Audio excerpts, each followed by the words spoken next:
দেশের মানুষকে এক করতে 2023 সালে ভারত জোড়ো পদযাত্রায় হইচই ফেলে দিয়েছিলেন কংগ্রেস নেতা রাহুল গান্ধী। ভারতের দক্ষিণের রাজ্য তামিলনাড়ুর কন্যাকুমারী থেকে শুরু হয়ে যার ইতি টানেন জম্মু কাশ্মীরের শ্রীনগরে।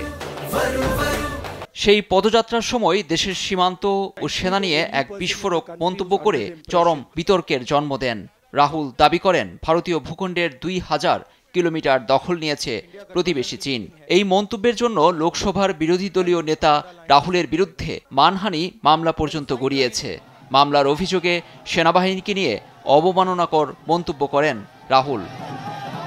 মামলার বিরুদ্ধে এলাহাবাদ হাইকোর্টের দ্বারস্থ হয়েছিলেন কংগ্রেস নেতা, কিন্তু উচ্চ আদালত তার আর্জি খারিজ করে দেন। তারপর দ্বারস্থ হন সুপ্রিম কোর্টে। সোমবার মামলার শুনানি হয় শীর্ষ আদালতের বিচারপতি দত্ত এবং বিচারপতি অগস্টিন জর্জ মসিহর বেঞ্চে।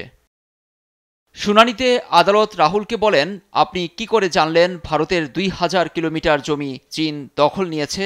যদি আপনি সত্যি ভারতীয় হতেন তবে এ ধরনের কথা বলতেন না।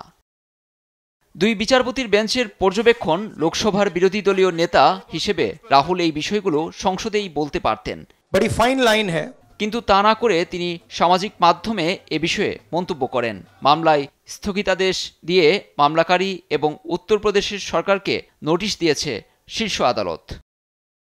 লুৎফর কবির, নিউজ ডেস্ক, দেশ টিভি।